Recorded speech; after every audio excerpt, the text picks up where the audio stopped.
Hello दोस्तों, मैं सौरभ आपका स्वागत करता हूं मेरे चैनल कोडिंग वर्ल्ड में, जहां हम बड़े ही आसान तरीके से सी प्रोग्रामिंग लैंग्वेज के बारे में सीखेंगे। सो प्लीज़ चैनल को सब्सक्राइब कीजिए, वीडियोस को लाइक कीजिए और शेयर भी कीजिए। तो चलिए देखते हैं।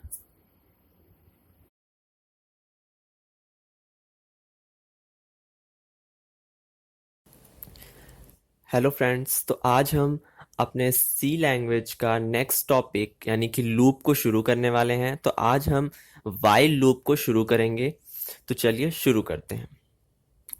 तो सबसे पहले कि लूप क्या होता है, पहले एक बार हम फिर से रिवाइज कर लेते हैं। लास्ट वीडियो में हमने लूप के बारे में पढ़ा था और entry and exit control loop के बारे में भी पढ़ा था। तो आज हम सबसे पहले ये समझ लेते हैं एक बार फिर से कि लूप क्या होता है।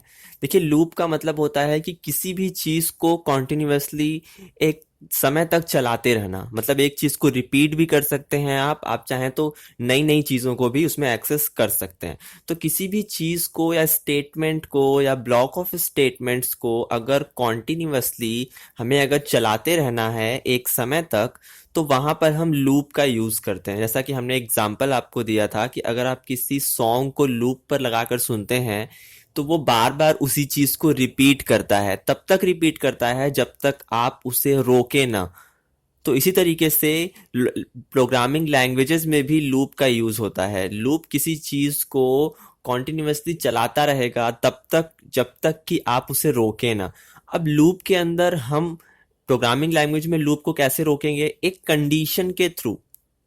वो अभी आगे हम देखेंगे कि किस तरीके से हम लूप को शुरू करते हैं, किस तरीके से उसे कंट्रोल करते हैं।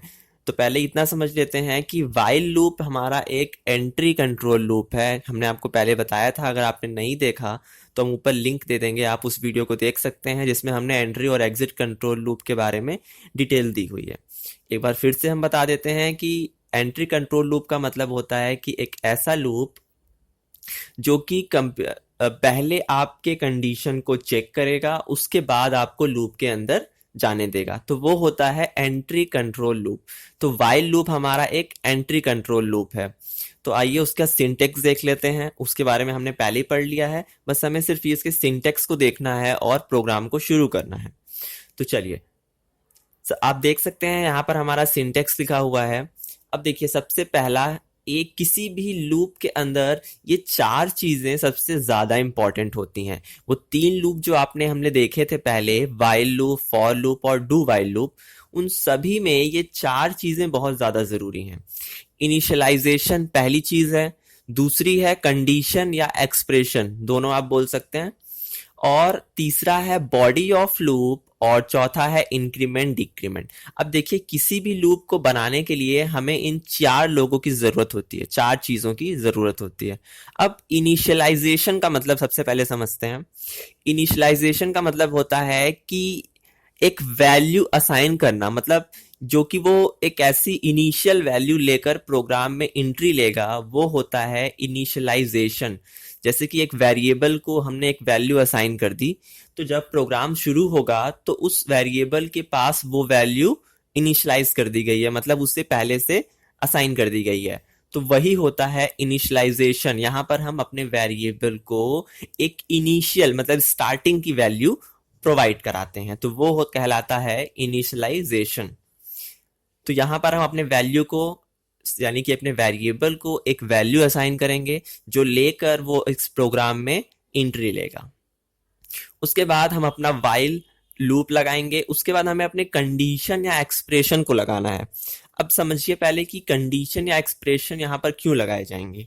यहां पर वो कंडीशन लगेगी जब तक आप अपने लूप को कंटिन्यू रखना चाहते हैं।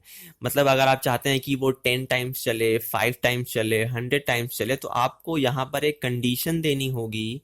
जब जब आपकी ये वाली कंडीशन यानी वाइल की कंडीशन या एक्सप्रेशन ट्रू होगा, तब तब हम इस कर्ली ब्रेसेस के अंदर जाएंगे। मतलब जब जब कंडीशन सही होगी तो हम बॉडी ऑफ लूप के अंदर एंट्री ले सकते हैं, और जैसे ही कंडीशन फॉल्स होगी तुरंत हम इस कंडीशन से बाहर, यानी कि इससे सीधे बाहर निकलेंगे, यानी कि बॉडी ऑफ लूप में आपको एंट्री नहीं मिलेगी। तो वो है आपका कंडीशन या एक्सप्रेशन का काम, कि जब ये कंडीशन या एक्सप्रेशन जब जब वो सही होगा तब तब आप इस बॉडी ऑफ लूप के अंदर एंट्री ले सकेंगे।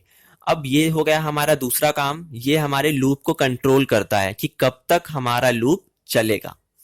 अब बॉडी ऑफ लूप में कहने का मतलब है कि लूप का वो इंपॉर्टेंट हिस्सा जिसे आप प्रिंट करना चाहते हैं या फिर जो भी आप काम चाहते हैं, जैसे कि कंडीशन ट्रू हो गई तो आप चाहते हैं कि एक पर्टिकुलर वर्क हो सही होने के बाद, चाहे वो प्रिंट करना हो या जोड़ना हो, घटाना हो या कोई भी कैलकुलेशन वर्क हो, कोई भी काम आप बॉडी ऑफ लूप के अंदर करा सकते हैं। मतलब कंडीशन के सही होने पे जो वर्क परफॉर्म किया जाना था वो बॉडी ऑफ लूप के अंदर रखा जाएगा। तो ये था हमारा तीसरा हिस्सा। अब आते हैं अपने लास्ट हिस्से पे।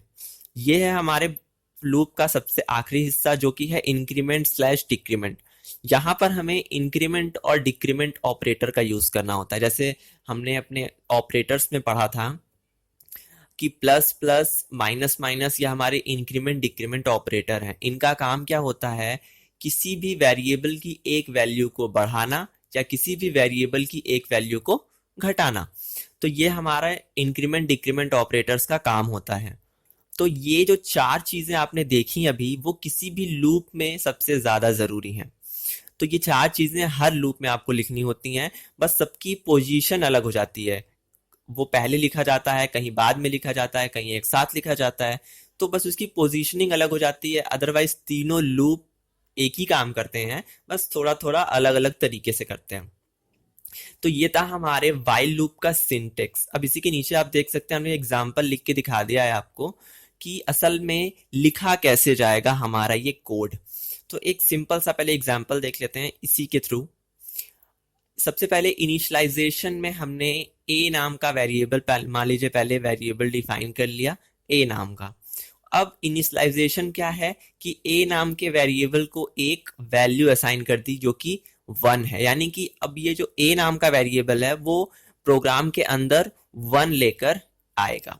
तो अब ए के पास 1 हमने रख दिया, इनिशियलाइजेशन कंप्लीट हो गया। आप चाहें तो 1 रखिए, 10, 100, 50 जो भी आप चाहें उसे रख सकते हैं।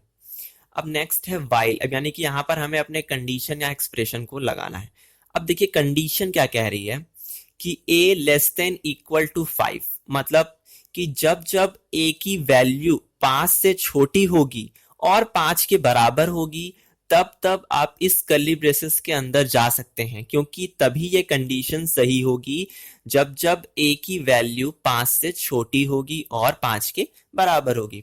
तो इसका मतलब ये कंडीशन कितनी बार सही होगी, 5 टाइम्स, क्योंकि 1 2 3 4 टाइम्स ये कंडीशन लेस देन है 5 से, तो इसका मतलब ये ट्रू हो जाएगी। और 1 टाइम ये 5 के इक्वल होगी तो फिर से ट्रू हो जाएगी, क्योंकि ये रिलेशनल ऑपरेटर है जो कि लेस देन इक्वल टू को सपोर्ट कर रहा है। तो इसका मतलब अब ये कंडीशन 5 टाइम्स ट्रू होने वाली है। और जैसे ही हम अंदर जाएंगे, सबसे पहले ए की वैल्यू 1 है, 1 लेस देन इक्वल टू 5, तो कंडीशन हमारी ट्रू। अब हम अंदर जाएंगे तो प्रिंट एफ में हमने क्या प्रिंट किया, हेलो। तो एक बार हमें हेलो प्रिंट होके मिल जाएगा। उसके बाद हम नीचे जाएंगे तो अब a प्लस प्लस ये क्या कर रहा है कि a की वैल्यू में एक इंक्रीमेंट करना। तो अब a में पहले 1 था, अब a की वैल्यू कितनी हो जाएगी 2। तो अब a की वैल्यू जब हो जाएगी 2 तो फिर से वो नीचे आएगा अपनी नेक्स्ट कंडीशन पे, फिर 2 less than equal to 5 condition फिर से ट्रू है, फिर आपको अंदर भेजा जाएगा और प्रिंट एफ में आपको फिर से क्या प्रिंट करना होगा, हेलो। और फिर इंक्रीमेंट डिक्रीमेंट ऑपरेटर काम करेगा, तो अब यहाँ पे हो जाएगा 3, फिर a की वैल्यू 3 कर दी गई है, फिर कंडीशन ट्रू है, फिर हेलो प्रिंट होगा। इसी तरीके से 5 टाइम्स आपकी वैल्यू को प्रिंट किया जाएगा।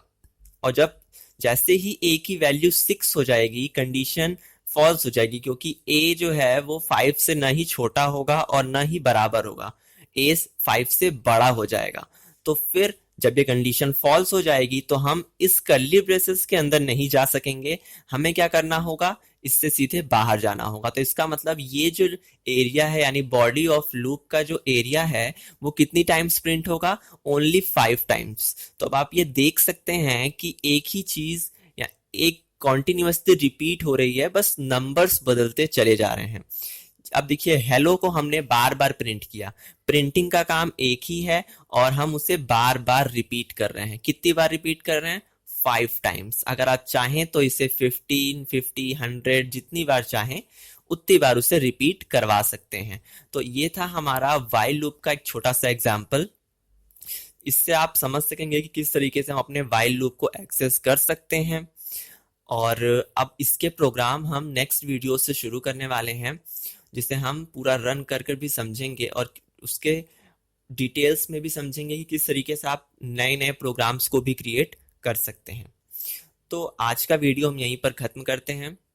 आई होप आपको समझ में आ गया होगा। अगर आपको कोई भी प्रॉब्लम होती है तो आप हमें कमेंट कर सकते हैं या हमें मेल कर सकते हैं।